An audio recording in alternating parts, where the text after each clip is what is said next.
እንጀራ መብላት ሲጀምር ራሱን ሲያውቅ ለሙሴ ሲሰጠው ሙሴ ግን በደንብ አድርጋ ቁጥጥ አድርጋ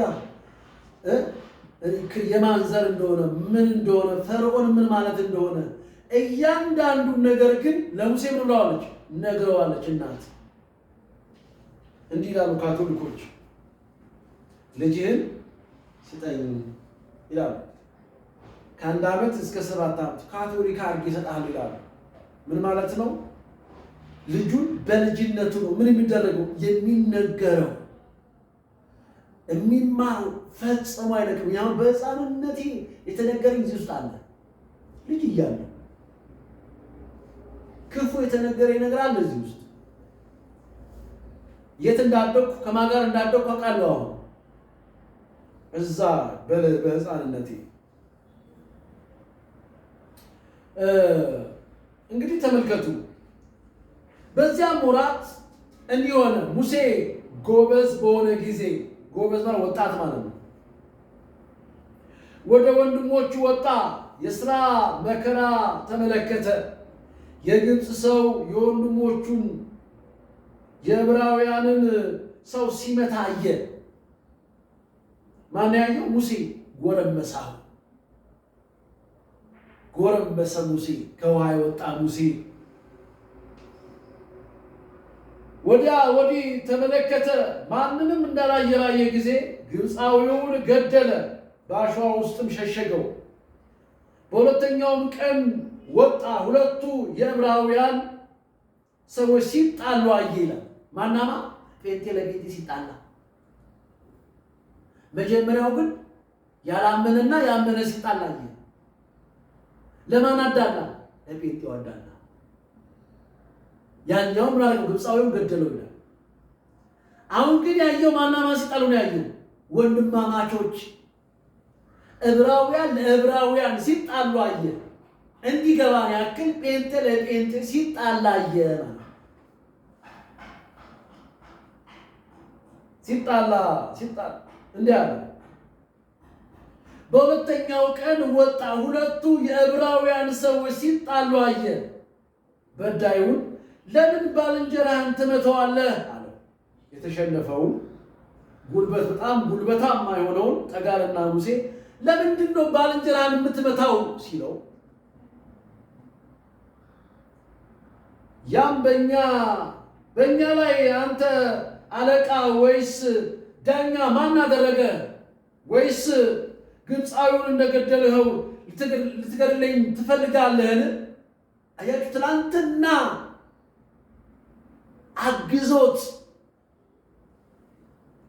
አግዞት የነበረው ሰው ይመስለኛል ግብፃዊውን የገደለለት። አንዳንድ ጊዜ እግዚአብሔር ይልክልንና ሰዎች ወደኛ ሲመጡ ለምን እንደመጡ አናውቅምና ገበናቸውን አደባባይ እናወጣለን።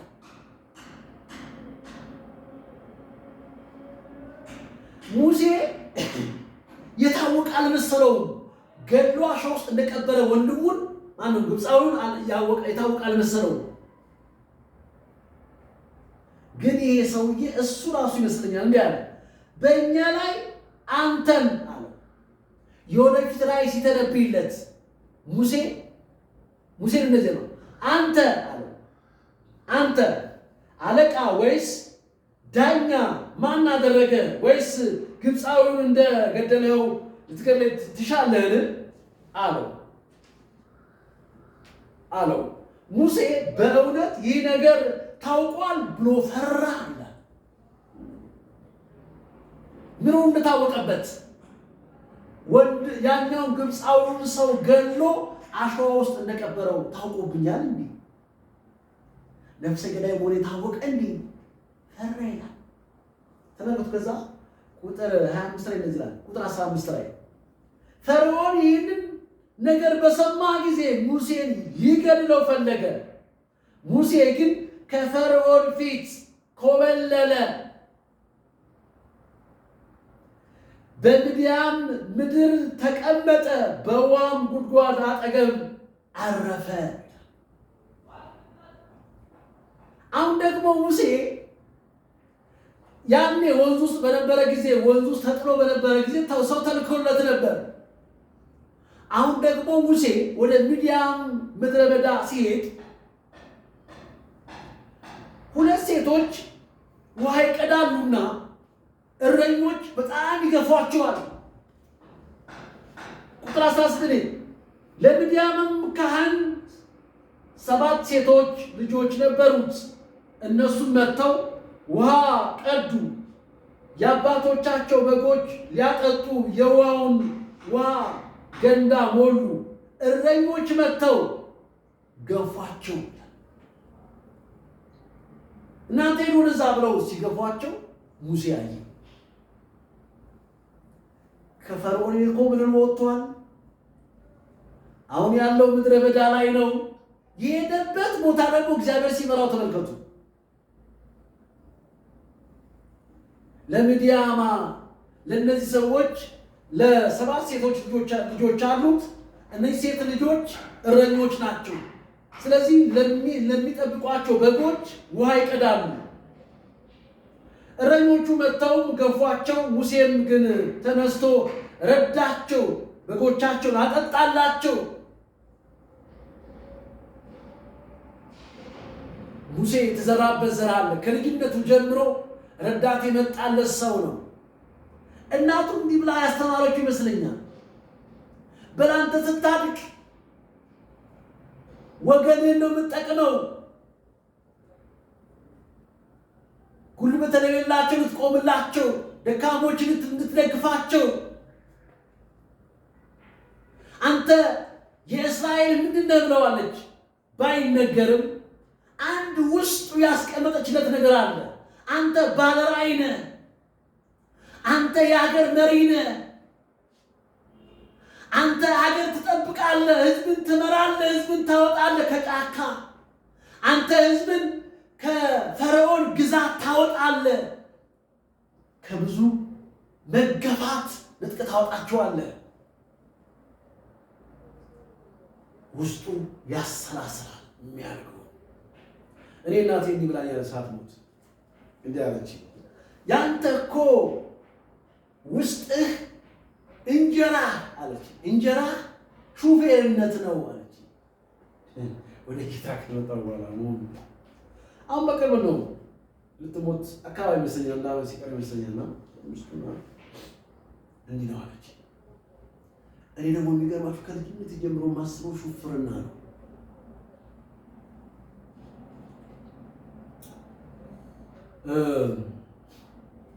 ግን ልጆችን እናቶች ሊሆኑላቸው የሚፈልጉት ነገር አለ። ግን እዚህ ላይ ያስቀምጧችሁ ከእናንተ እጅ አይነጠሉ። ያ ያሰባችሁላቸው ነገር የሚሳካው የሚከናወነው የልጅን ፍቅር የእናትን ፍቅር እየጠጣ እየበላ ሲያድግ ነው። በእናት ፍቅር ተርቦ በእናት ፍቅር ተጠምቶ በእናት ፍቅር ታርዞ የሚያድግ ልጅ ለምንም አይሆንም፣ ለምንም አይሆንም። ሁሌ ብሶተኛ ነው የሚሆነው። እኔ ልጅ ያደግኩት እግዚአብሔር ፍቅር ልቤን እጠብ ቃሉ ልቤን እጠብ አለ። ይህንን የምለው እንጀራዬ ልብሴ ይሄን እንዲበላ አድርጋችሁ አሳድጉት። ትንቢት ጥሩ ነው። ሙሴ እናቱ ጥሩ አድርጋ ኮትኩታ መሪ እንዲሆን እርግጠኛ ሆነ ነግረዋለች። አንተ የዕብራውያን ዘር ነህ፣ አንተ ዕብራዊ ነህ፣ አንተ አሕዛብ አይደለም፣ እግዚአብሔር ከሚጠሩ አይደለም።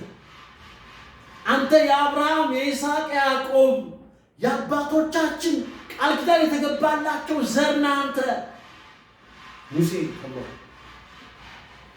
ለዚህ ነው ለዕብራውያን የሚያዳላው። እኔ ብትፈትሹኝ ብታገላብጡኝ ለጴንጤ ነው የማዳላው። ሳያቸው አንገቴ ይንሰፈሰፋል። የአባቴ ልጆች ስለሆኑ የእግዚአብሔር ቃል ውስጣቸው ስላለ ምን ደካማ የሚሆን ጴንጤ ምንም ይሁን ምንም እግዚአብሔር ይፈራል።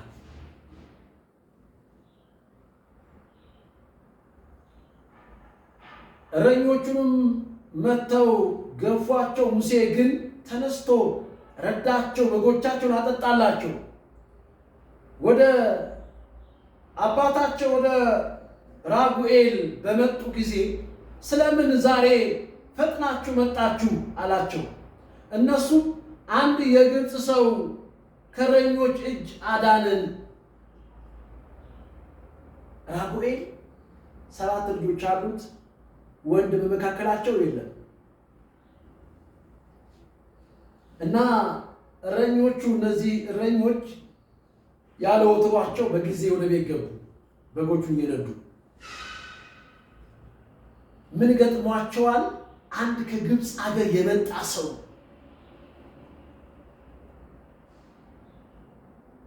እኛን ረዳን፣ እነዛኞቹ ጠላቶቻችን ገፉን፣ የቀዳኑን ውሃ የእነሱን ከብት አጠጡብን። እሱ ግን ተነስቶ በጎቻችን አጠጣልን ብለው ሲነግሩ አባታቸው እንዲህ ያለ ራጉኤል ለዚያ ራጉኤል በመጡ ጊዜ ስለምን ዛሬ አለ ፈጥናችሁ መጣችሁ አላቸው። እነሱ አንድ የግብፅ ሰው ከእረኞች እጅ ምን አደረገን? አዳንን። ጉልበታም ከሆኑ እረኞች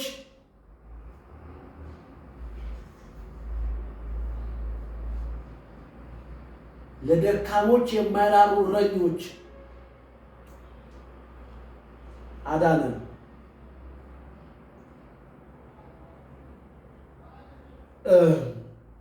አሉት አጠጣልን አሉት።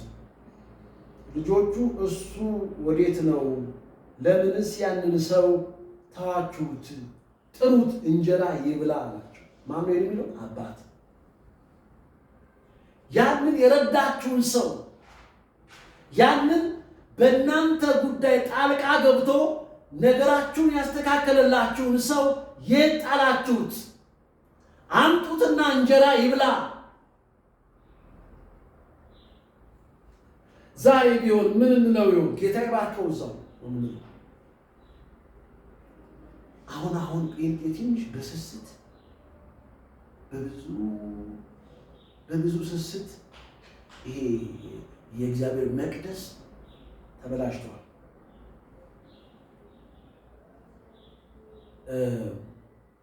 እንግዳ ነው ይሄ ሰው በዚህ ቤት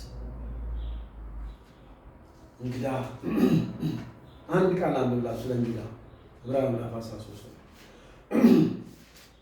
በጣም እንግዳን መቀበል ጥሩ ነው። ዕብራውያን ምዕራፍ 13 ላይ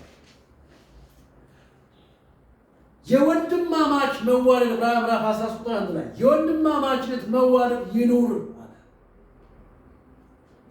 ምን የወንድማማችነት መዋደድ ማለት ይኑር። የት? በመካከላችሁ።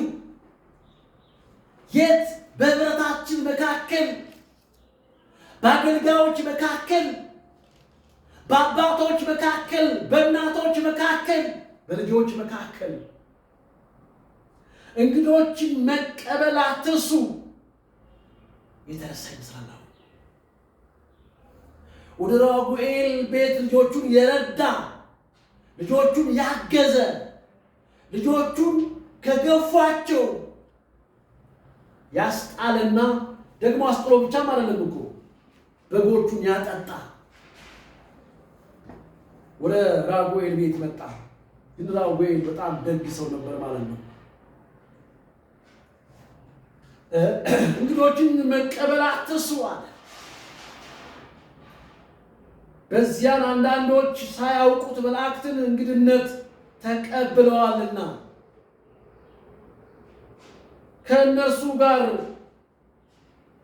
እንደታሰሩ ሆናችሁ አብራችሁ አስቡ። የተጨነቁትንም ራሳችሁ ደግሞ በስጋ እንዳለ ሆናችሁ አስቡ። ይሄ ሰው ለልጆቼ በሰውየው ቦታ ሆኖ ማሰብ ጀመረ። ተሰዶ እንደመጣ ገባው። ይኸውም እዩት፣ በሙሴ ቦታ ሆኖ ማሰብ ጀመረ። አምጡት፣ ጥሩት፣ እንጀራ ይብላ ይጠጣ፣ እስቲ አረፍ ይበል። ደግሞ በሌላ መልኩ ራጉኤል 7 ሴት ልጆች ነው ያሉት፣ ወንዶች የሉ። ተመልከቱ ቁጥር 19 ላይ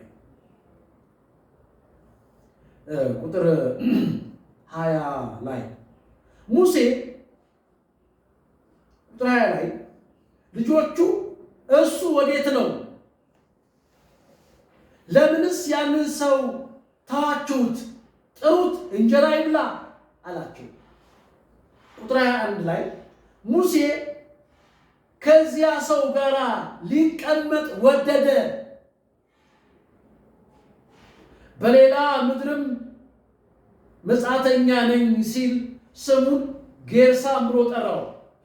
ይቅርታ ቁጥር 22 ላይ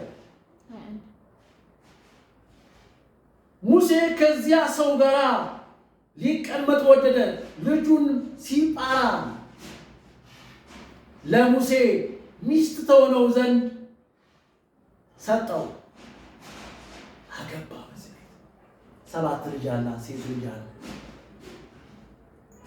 ስለዚህ ሲጳራ የምትባለዋ ሴት ለሙሴ ሚስት ተሆነው ዘንድ ሰጠችው፣ ተሰጠው።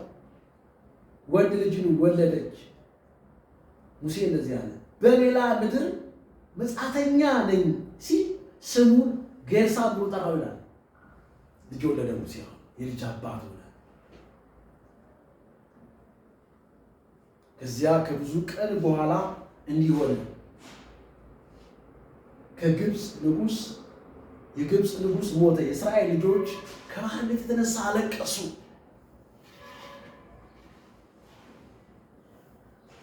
ጌታ ይባረክ።